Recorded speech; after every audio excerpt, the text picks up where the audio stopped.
Oh, 1, 2, 3. We are not live. We are not live, but we are alive, as we always say. Hello, lovely YouTuber. Hello to lovely Gary. And of course, we've got a new guest in the house. It's Tony Burkinshaw.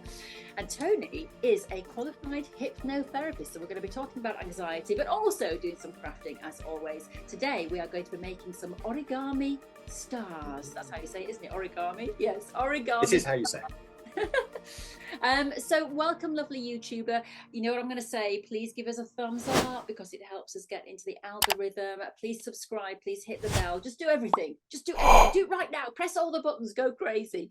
We would love to have you as a regular subscriber. If you want to jump straight ahead to the origami star bit of this video, you can by clicking in the time code below, which I've given for you. But if you would like to stick around and learn a little bit about anxiety, what is it? How does it happen? How do we stop it? How do we help it?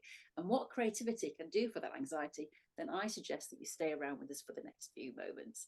So here we are, lovely people. So Tony, so nice to see you again. And you. I say again because I have to tell you, lovely YouTuber, that Tony is not anybody else's. He's just my hypnotherapist. I used to actually go to Tony because I did go through a period of extreme anxiety. I think I had a nervous breakdown. You might tell me different, Tony, but something happened where, wow, insomnia kicked in, anxiety kicked in, panic attacks. I mean, I remember walking down a street like I would right now and feeling like I was about to die, feeling like something catastrophic was going to happen. Stressing over that night coming because I knew I wasn't going to be able to sleep, not sleeping. It was the most horrific period of my life. So lovely, Tony, you did change my life in that time, and that must be very rewarding for you. So let's find out, not changing my life is rewarding. How egotistical did that sound? I mean, it must be rewarding as a hypnotherapist when you see people, you know, coming through these terrible moments in their life. So Tony, let's find out a little bit about you. Hypnotherapist, have you always done this throughout your entire career, or did you switch careers? What happened? I guess I followed the typical route into becoming a hypnotherapist in that I started off as a chemical engineer, which is obviously the first step. And then I worked in a brewery for a few years, so I'm also a qualified brewer, and then went into financial services. Really, I was 50 when I started doing hypnotherapy. I was made redundant, as happens frequently with things these days, and could have stayed in the same arena, but was frankly very bored, and just looked for something different. Yeah, last 10 years of my career, I was a hypnotherapist and loved every minute of it, and specialized in anxiety, stress, and depression, rather than how to stop smoking and how to stop biting your nails, those kinds of things. So yeah, it was good. And then bumped into you. And of course, the pinnacle of my career, obviously. The absolute pinnacle. I mean, well, that's why you retired, isn't it? Because you just thought, after Rachel, there's just nothing left to do. Yeah, Rachel's fixed. I'm exhausted. I have to stop. Exactly. I have no energy left for anybody else. For anybody who is in a pattern of behaviour, what's the easiest way to break a pattern of behaviour? That's tricky because it depends a lot on what the pattern of behavior is there for and what it's doing. I guess that the best thing to recognize is that your brain is getting something out of doing that pattern of behavior. It thinks it's doing you good. And from a therapy point of view, getting under the skin of what your brain thinks it's trying to achieve. So what's it avoiding?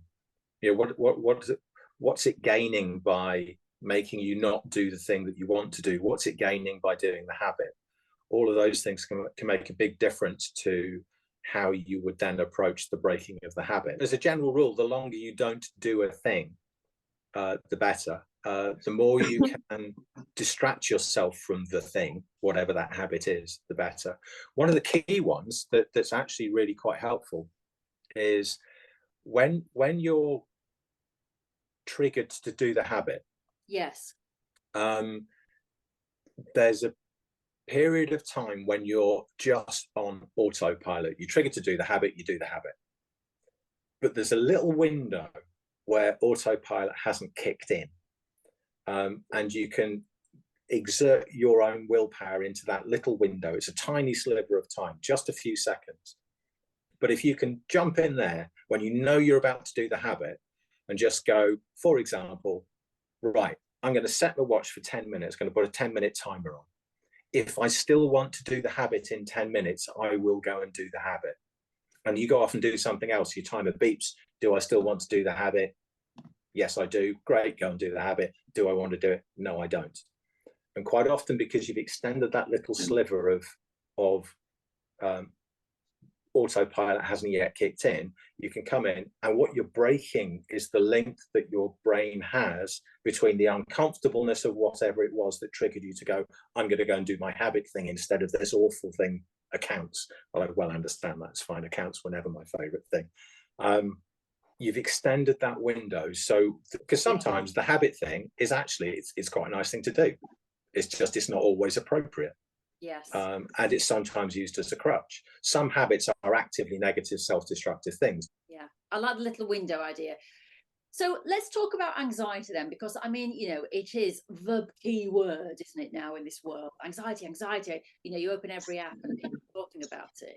What is anxiety, Tony? In a sort of very, I mean, what is general? It's called generalized anxiety disorder, isn't it? I think that's what people talk about. But what's actually happening to us when we start to feel anxious? Probably the best place to start is why do we have anxiety? As in, why does it exist? Why is it a thing that human beings do? Because we are, in theory, the pinnacle of evolution. I doubt that sometimes quite a lot. But anxiety is worry out of control. And if I describe the difference, there's a bit of your brain that considers this thing in the future. I don't really want to be cold in the middle of winter. And if I don't go and get some firewood stored, I'm going to be cold in the middle of winter. And the thought of that is really uncomfortable. So what worry does is it takes a problem that does not yet exist, I am cold in winter, and makes you feel pain, worry, now. Then you want to get rid of the really uncomfortable feeling. So you go and chop firewood, and you come and you sit down, and you get a rush of dopamine because you've done a good thing and you feel really pleased with yourself. And you get a rush of endorphins because you've been and you've done some exercise. And your brain feels good about it. You go, great, I've got rid of that worry and now I feel good. So worry is an emotional thing to get you to do a job that otherwise you would never get around to doing because the problem does not exist at the time you're dealing with it. Anxiety is where that runs out of control somehow. And anxiety is often based on a legitimate worry, but your brain just goes into a little loop about it and doesn't switch off. And sometimes it's because you don't address the worry. The worry exists in your head, you try and solve it in your head, but it doesn't solve it in your head because you haven't actually done anything to address what you're concerned about. And it just spins out of control. And I think that's kind of the difference. Anxiety is worry that's spun out of control. Oh, yeah. So what's actually happening in the body when we are going into a panic attack? Panic attacks are entirely fictitious, but very, very real at the same time. Incredibly frightening things. Yeah. So I guess what happens with a panic attack is you've got anxiety, which is worry spinning out of control. And a panic attack is anxiety spinning out of control. So it all comes to a head in the blink of an eye, essentially. With anxiety, you're walking around in a state of low-level fear because it is the worry thing that's spun out of control. And if it gets to a level, and it's hard to know what that level is, it depends on the circumstance and the person, but you get to a point where your brain starts to go, I'm really frightened. And your brain's looking for the thing that's making it fearful. What's making it fearful is a worry that's spun out of control, nothing external at all. And then things start to happen like that, your breathing speeds up even more, your heart rate goes even faster, you become more tense. And those physical manifestations of anxiety start to become some of the things that your brain thinks is what I'm frightened of. So at some point you get, what am I frightened of? I can't get enough air. And the reaction, the automatic reaction, is to try to breathe more. Actually, it's the exact opposite you need to do, which is why an awful lot of ways of bringing yourself round from a panic attack involve controlled breathing. In that moment, what can we do to stop all of this from happening, if that's possible? It is possible, but it is difficult. The first thing is very much recognize that what's going on is, for the person who's experiencing it, very real, very scary. The thing to try to do, if you can, is you'll be taking fast, shallow breaths, almost certainly. At some point, you may be taking fast, very deep breaths because you're gasping for air. Most of your breathing will be coming from your chest because you're trying to fill your lungs as fast as you can. When you're relaxed, if you've got a pet, if you've got a dog or a cat, watch them when they're sleeping. If you haven't, just watch somebody when they're sleeping, preferably someone you know, because otherwise that will be a bit weird. They breathe with their belly. The chest hardly moves. It's all belly breath. So try and breathe with your belly. If you're used to doing that, it's really simple. If you're not used to doing that, and you may fear panic attacks or think you might be prone to them, practice it. It's basically, when you breathe in, your belly will move outwards because it's creating room for your diaphragm to expand downwards into your belly so you can breathe in. So you breathe in, your belly comes out. You breathe out, your belly goes in. Your chest doesn't need to move. So you breathe in, it's all as slow as you can, but you breathe in, you breathe out for longer than the in-breath. Pretty much everybody's got a phone on them. Yes. Most of the time. You just run your finger along the edges of your phone at a constant speed, right? And match that speed with your breathing. So you breathe in here and you breathe out here. You breathe in here and you breathe out here. Ah, that's so clever, because that's yeah. longer than, yeah. Yeah. So your out breath is always longer than your in breath. A big part of what happens with that is it's controlling your breathing, it's getting your breathing pattern back, which helps restore your breathing balance. And so physically you come out of the mad panic, fight or flight, I've got to run away from something that isn't there. If you feel you're in control at the point you are highly stressed, it's a much better thing for you than being out of control and stressed. So it gives you control. I am now in control of my panic attack. By definition, that's not a panic attack because you're in control. So you may still be very fearful, you may still be very anxious, but you're coming down from the panic attack. Another great thing as well, Tony, just before we move on to what creativity can do for us with anxiety, it's like when someone is depressed and someone says, oh, come on, get over it, snap over it. You can't snap out of depression. And it's the same with a panic attack. If someone is having a panic attack, don't grip them and go, stop it. Yeah, calm down. Calm down. Because that's what the person's saying to themselves, calm down. And it gets worse. What you have to do is step back and say, okay, as you said, we're having a panic attack here. And it's like, then when you start listening to whatever it is that is creating that in your brain, when you start listening, it's like anything. When you work through your feelings, when you feel your feelings, when you're in pain, as you said, it's like heartbreak. When you are in that pain, you have to listen to it, work through it, look at the lessons that you've learned. It's so important. And it's the same with the panic attack. What we tend to do is try and push it down, ignore it, get rid of it, fight through it. Yeah. And in essence, all it is your brain going, there's this thing that's going to come and bite you in the bum. I'm making you aware of it. And you're going, I'm not listening. So it shouts louder. You go, I'm not listening. Stop it. I don't want to be anxious. I'm going to go and do this. So it shouts louder. And it will just keep getting louder and louder until it explodes. What do you think about anxiety and creativity? How does creativity help the anxiety? We're not very good at multitasking. We like to think we are, but we will bounce from one thing to another in a little circle and just keep going. And some people are better at that than others, and they think themselves to be good multitaskers because they do several tasks. But if you go to now, which is when things actually happen, you're only ever doing one of them. You've got to create your little space to do your creativity. Quite often, that's if you do creativity a lot, it's the same space. When you're doing your creative task, you have to concentrate. And so you're now doing this, and there isn't all that much brain space left to do worrying or anxiety. So you're doing this. You're also in control. Being in control of something is very good for your well-being. If you're focusing on something now, you're back in reality. This is what's actually going on. 9 times out of 10, no matter how you feel, now you're safe. So is that actually being mindful? Because another term that's thrown around is mindfulness. And everybody goes, well, Yes. what is that? And some people think that to be mindful, you have to be cross-legged in yoga pants meditating. But that's not it. For me, mindfulness is just being mindful in that moment.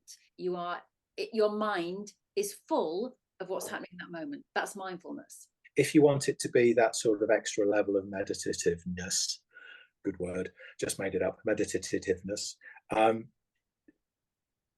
be aware that that's what you're doing. So you're aware that you are safe. You're aware that you're focusing on what's going on right now. So it's almost like you're parachuting out one layer of awareness from being focused on the task that you're doing to just knowing that that's what you're doing. Other things that come into play with it, there's all of the sort of psychosocial benefits to it as well, because particularly crafty monkeys, it's a group of people who do creative things. So you're learning from other people. You're in a group of like-minded people who enjoy similar things.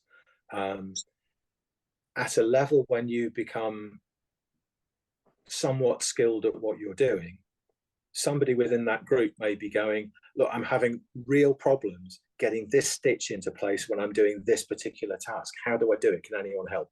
Someone will come along and go, I can help. At some point, you're going to go, oh, I know how to do that. And you then go, you help some other person who you would never otherwise have met solve a problem that they've got with their particular creative task. So you're doing all of those things that from a social point of view, we as human beings need, and it makes us feel valued. We value other people. You're in a group of like-minded people doing like-minded tasks, appreciating each other's work. You get to a point where you're able to critique other people's work in a way that is supportive. So critiquing is that looks fantastic, and you're able to say why. That value that you bring in a group of people doing a similar task. You're coming together, which is one of the benefits of social media, because you're coming together with people that you would never ever have met whilst you're in the comfort of your own home, mostly. I was going to say, Tony, that's something that I talk about that all the time with Crafty Monkeys. It's about people, like-minded people coming together. That's what I talk about. But I've never really linked that value. That we all want to be of value, don't we? Want to be valued to other people. Yes. We want to value ourselves. And actually, by engaging online and working with other people, that's what you're doing. You're valuing yourself because you're giving yourself that time.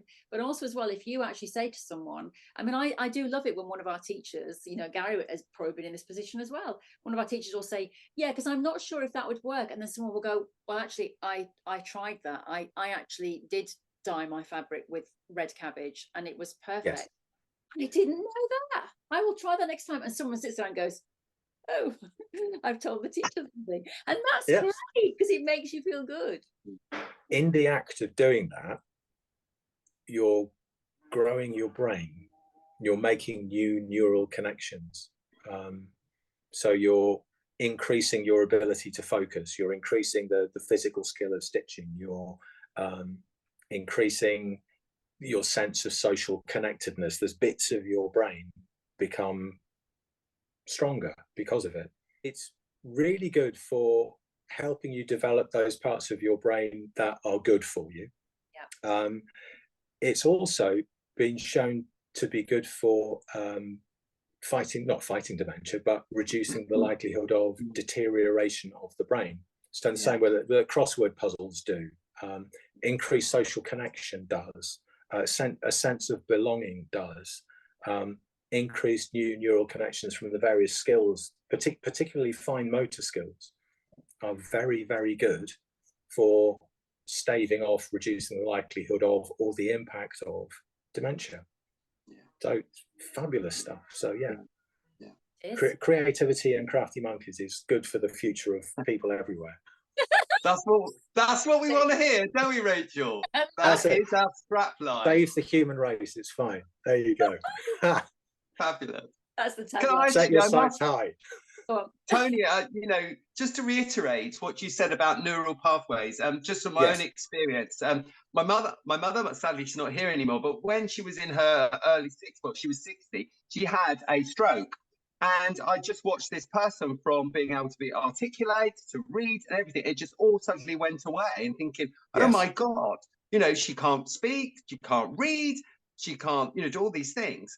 But at the time, she had such great sort of like medical care. And I read this pamphlet as well at the same time. It said, you know, we've got to keep stimulating, got to get all these things going again.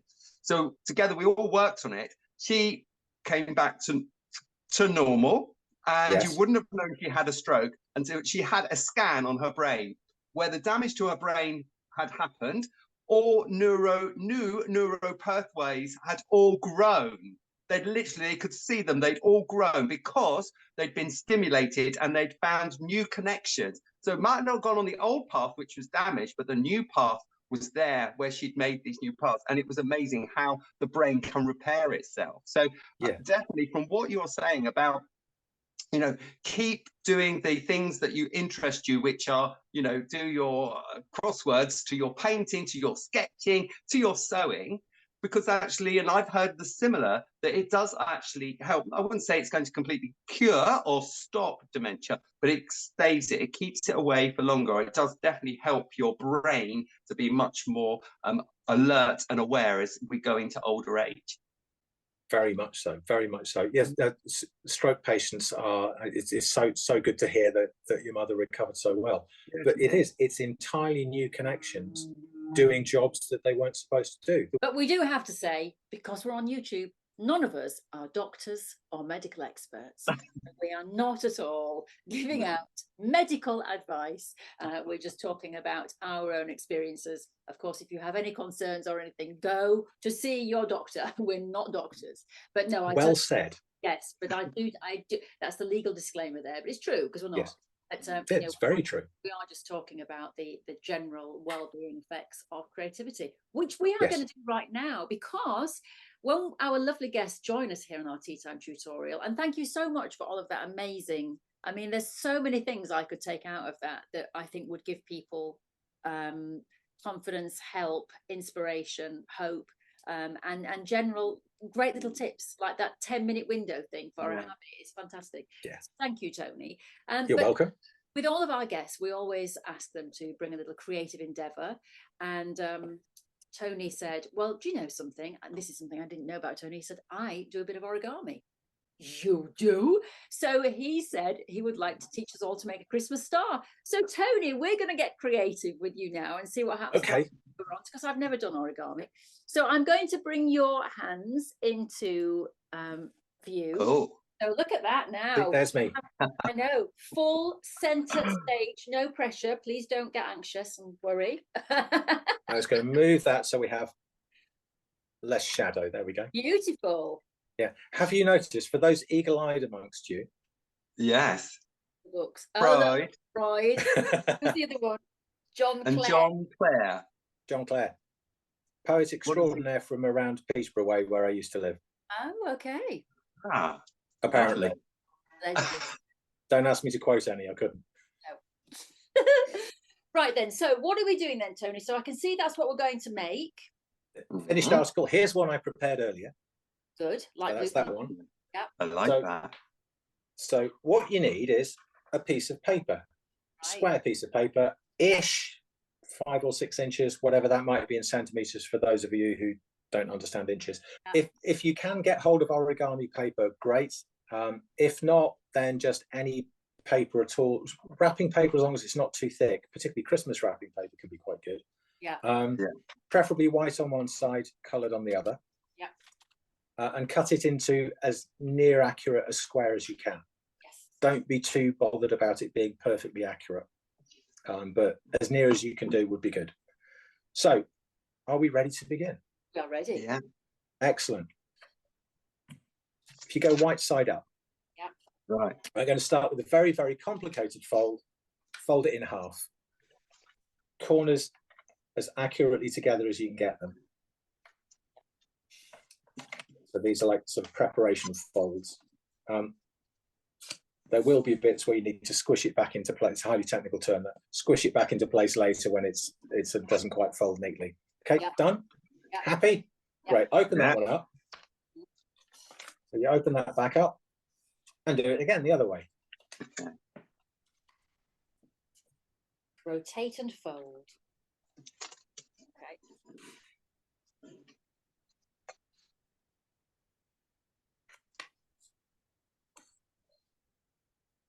Happy with that? Yes. Yeah. Excellent. You're going faster than I am. Okay, and then diagonally. Oh, right. So you're just creating lots of half folds. With this one, if you can, it can be useful to get the corner and pinch the corner neat. It just helps for later. But don't worry if it's not perfect. Because when you're doing these folds quite often, then particularly if the paper's not exactly square or doesn't fold particularly well, the corners can go a bit off. So you got that one done? Yeah. And then guess what? We're doing the other Do one. the other one. Right. So these are all preparation folds for what's to come. Yes.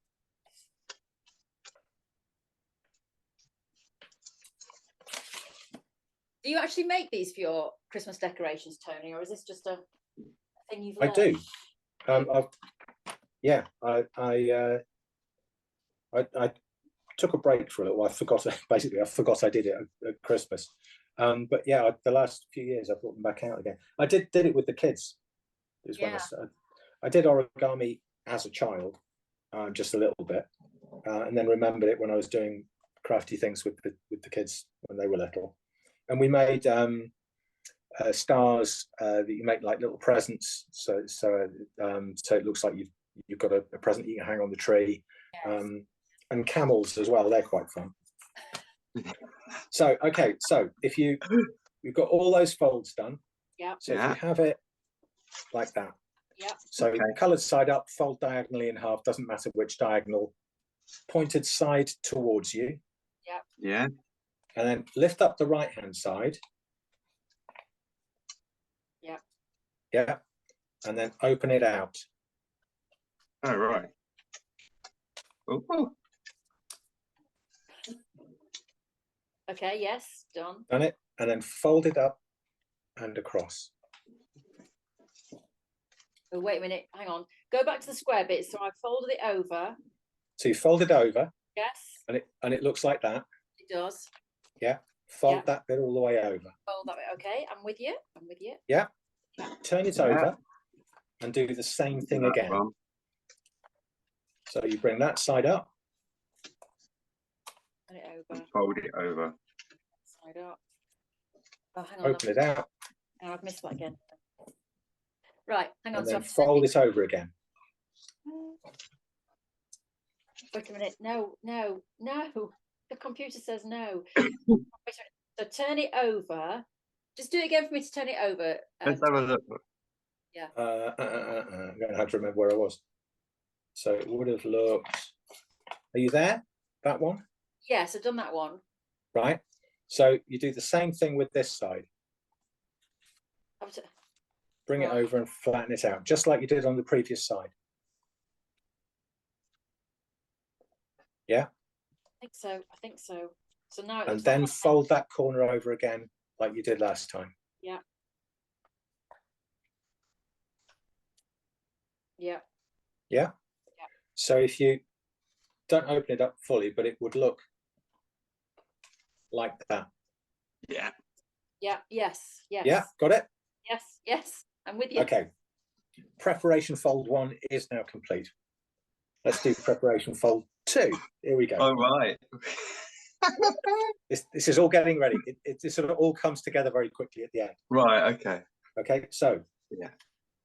take this side Yeah. and fold it in to Yeah. the middle crease. Ah, like that. Okay, yeah. Like a looks like a Like- cornetto. Like a Like, cornetto. exactly. I was Yeah. trying to work out whether to call it an ice cream cone or whether to call it a kite, and I was going with ice cream. Yeah, ice cream cone, definitely. Yeah. Yeah. And pay attention to this corner here so you get it nice and neat. Yeah. Yeah. Yeah. Do the same on the other side. Okay.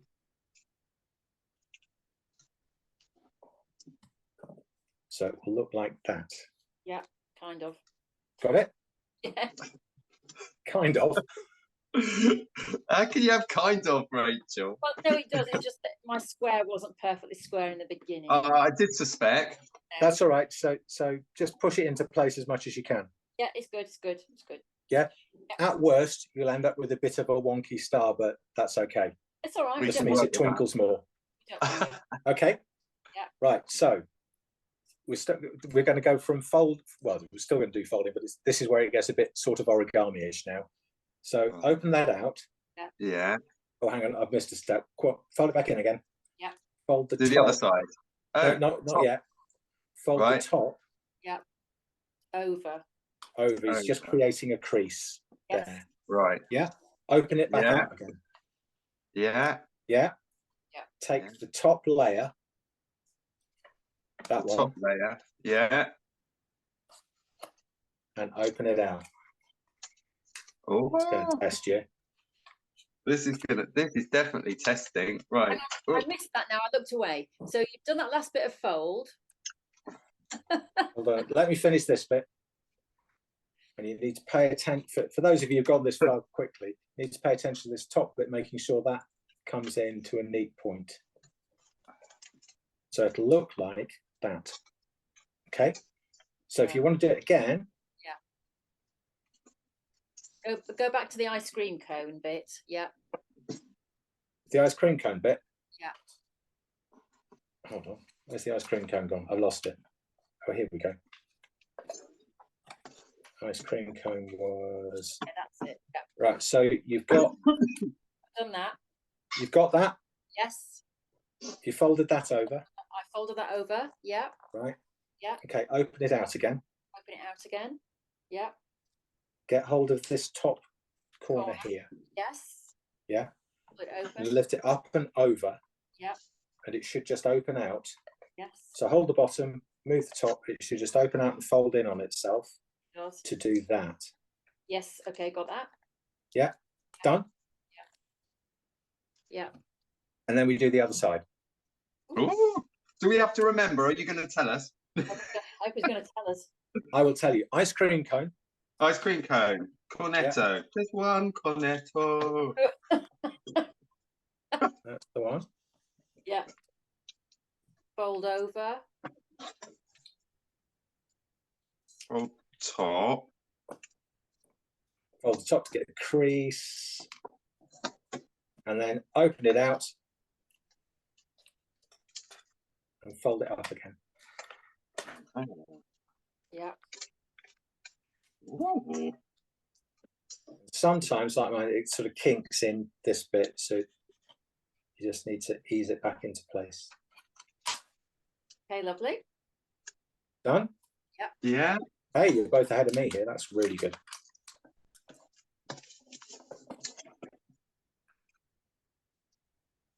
Okay, so we've got that sort of a shape. Yeah. Yeah, and you've got that bit in the middle. Do. Yeah. So open it out. So you're holding. I've got to remember how to do this bit. This part. Hang on, let's get it back in the light. The shadows have moved. You see, we've been here so long.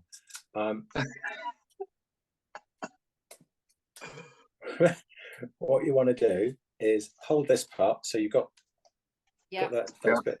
This folds up inside. Yes. Oh. Okay. Yeah. And then fold that together. Yeah. Yeah. Same on the other side.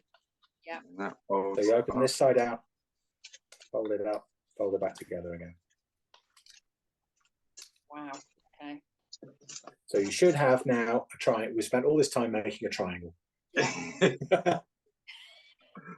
Right. Yeah. Okay. Yes. So you have a triangle, 2 bits in the middle, a triangle at the other side. Yeah. Yeah. Just to check with there. Okay. Yeah, we're there. This one, this corner, Mhm. fold it up to the middle. Up. Oh, right. Yeah. Yeah. How do you remember all this? Okay. I have several stars beside me that I've done in practice. And then you do the other one. Yeah. Turn it over, do the same. Okay. We're almost ready for the big reveal. Woo! I'm feeling excited. I can't wait. I'll see what it looks like. Okay. Mm. So have you got one of these? Looks a bit like that. Yes. Yes? Yeah. Excellent. Right. Right. So take the sides like with these bits. Yeah. Leave the 2 things in the middle. Yeah. Okay. This is Yeah. big reveal time. Fingers on the point at the bottom. Right. And then ease it open. Yeah. And you get a little square popping out in the middle. Hang on. Can you just go back? Can you go back? No. No. Yeah. Oh, yeah, it does. I've never tried to go back on that point, but yes, you can. That's good. So. So you've got this thing that we just made. Yeah. Yes. I am there. Brilliant. I'm holding it there. Right. Good. So have these 2 bits on the outside. Yes. Yeah. Yeah. Yeah. Open the outside one on each side. I don't know why I can't open that outside one. And then maybe I can. Maybe I can. Yeah. Okay. I've got it. I've got it. I've got Yeah. it. So it looks like that. Yes. Yeah. Okay. And then just fingers on the bottom. It's basically so that you pivot outwards rather than pull apart. So you fold outwards like that. And in the middle, that triangle pops out into a square. Oh. Wow.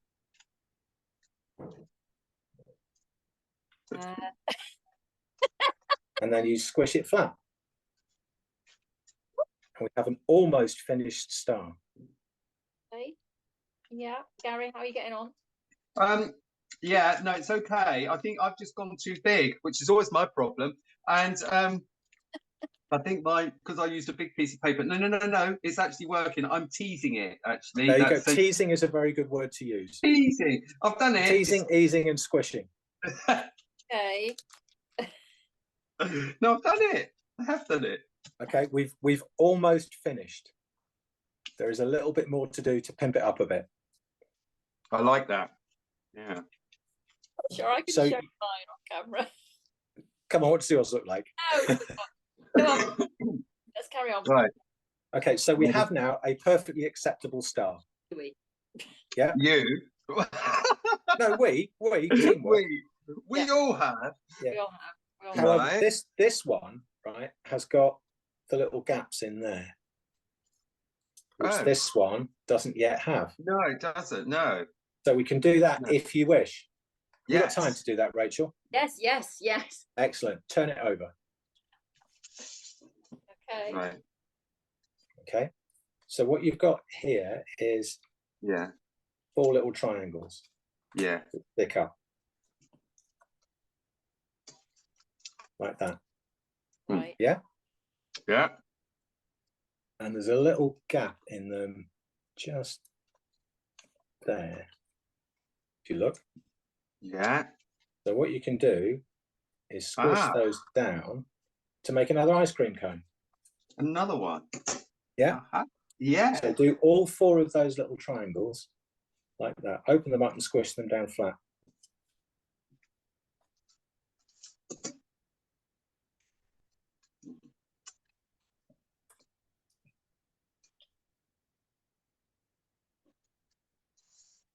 I think I might have to stop. I think you two carry on. Mine's just not working. It's not working. What, on the back? Yeah, but it's okay. It's all right. I've got something. I wouldn't ever hang it anywhere, but If the first one was worthy of putting up on a tree, that would be pretty that would be pretty amazing. I know it's not worthy of anything. But anyway, I've enjoyed it. Right, you carry on. You Right. carry on. Okay. Yeah. That's it. So you've got those done, nearly finished, not quite. This is where this is where big helps. So going big helps right. at this point, Right. So top of your ice cream cones, Yeah. fold them in. Oh, right. Okay. Right. Yeah.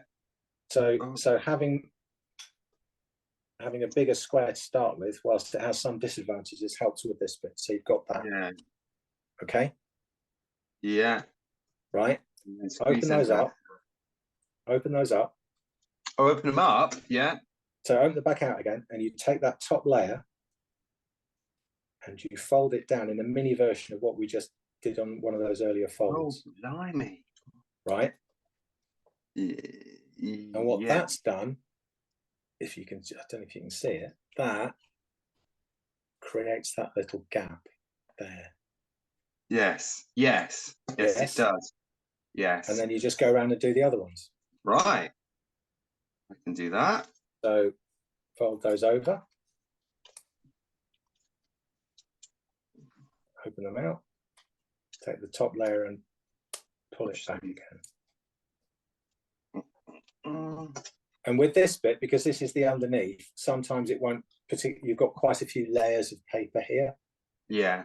And sometimes you just got to get your thumb out and squish them flat because it's underneath anyway. Yeah. The main bit is to end up with that little slot that's not obscured by bits of paper. There we are. So whilst it's good to be as neat as you can here, you can't always be because your paper won't necessarily let you. Particularly if you're using Christmas paper. Yes, because rather than proper origami paper. I mean, when you got proper origami paper, it's lovely, and I know it just folds beautifully. I've just used some cheap Christmas paper, really, that I'd only bought because it's for us here at this moment. It's coming up to Christmas, so that'd be ideal.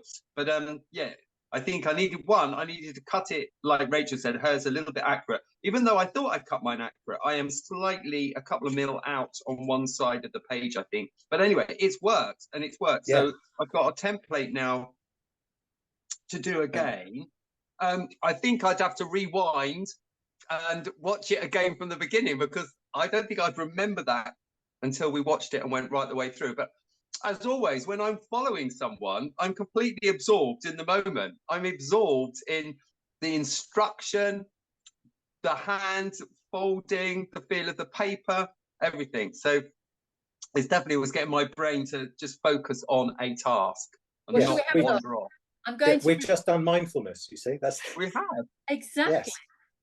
Right. So the thing is, when you turn it over, all these ugly bits form a nice little stand for it to sit on. So you get this sort of 3D star sitting on a little stand. Yes, yes.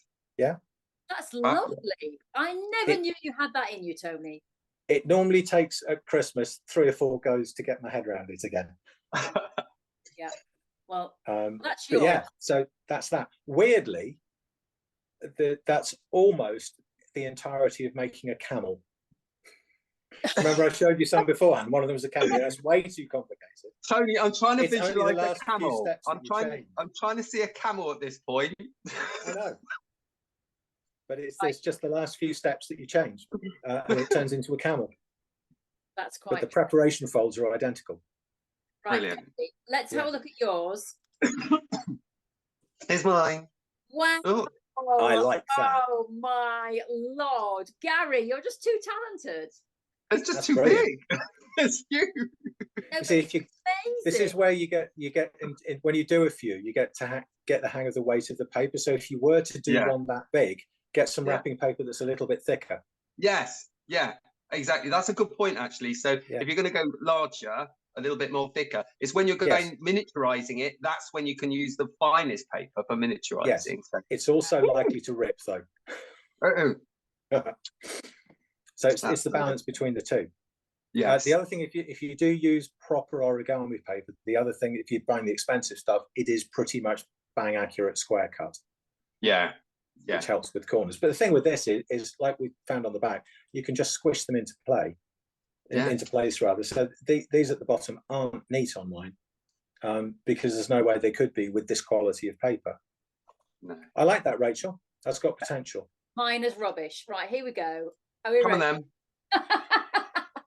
then. No, it's good. Well, the big reveal. Ta-da! I like it. Lovely. Well, I'm not sure, Gary, that makes my... Yes, it does. No, they're lovely. And you know what? I've bought some new pins, Gary, which means now that I can actually start pushing things around the board. But yeah, I will pop it on. I will. I'll just put it there, look. It's got to be there. It's got to be there. I'll be very interested to know what the one after this, not the next one you make, the one after that. How good is that? I'll have to watch the YouTube video back several times, I think. Yeah. We'll get But your that's views the up. joy. That's the joy of YouTube. You can stop and start it. You can get to a certain point. You go and have a cup of tea, come back and carry on. You know, that's what's good about it. Exactly. Well, do you know something? I have thoroughly enjoyed this session today. I think it's the longest ever session I'll have to edit. Because at the moment it's a feature film, but our lovely YouTubers will get a shorter version. But it has been fascinating, Tony. Thank you so much. You're very welcome. And I know the great thing for you, Tony, is I know, you know, ironically, that you were quite worried about this and quite hesitant. And I just kept saying, just jump in, as well as suggesting that you have therapy. Yes. You'd be surprised how often that's suggested. Yeah. But no, it's been an absolute joy. You've given us some great gems and tips of advice, but also the origami star as well. Just such a lovely thing to make, and as you say, to get the kids involved. And it's just fun, isn't it? It's not about the end. Yes. Actually, in the end, it is fun. And I certainly do think if anybody was, you know, suffering from severe anxiety and they started making that would go out of the window, because you have to concentrate on those. There's no way you can multitask, which we now know doesn't exist. Never knew. Lovely. Well, thank you so much, Tony. Thank you to you, lovely Gary, as always, for joining in with the fun. We will have another guest very soon here on our Tea Time Tutorials. You can go into the playlist now. We've got at least 70 videos where you can watch little gems like this, learn a thing or two, but also have some fun, creative times with yourself or with your friends if you want to get that social interaction we were talking about. Lovely. Thank you so much, everybody. Make sure you hit the like button on the way out, and please subscribe, and we will see you next time. Bye-bye. Bye. Bye.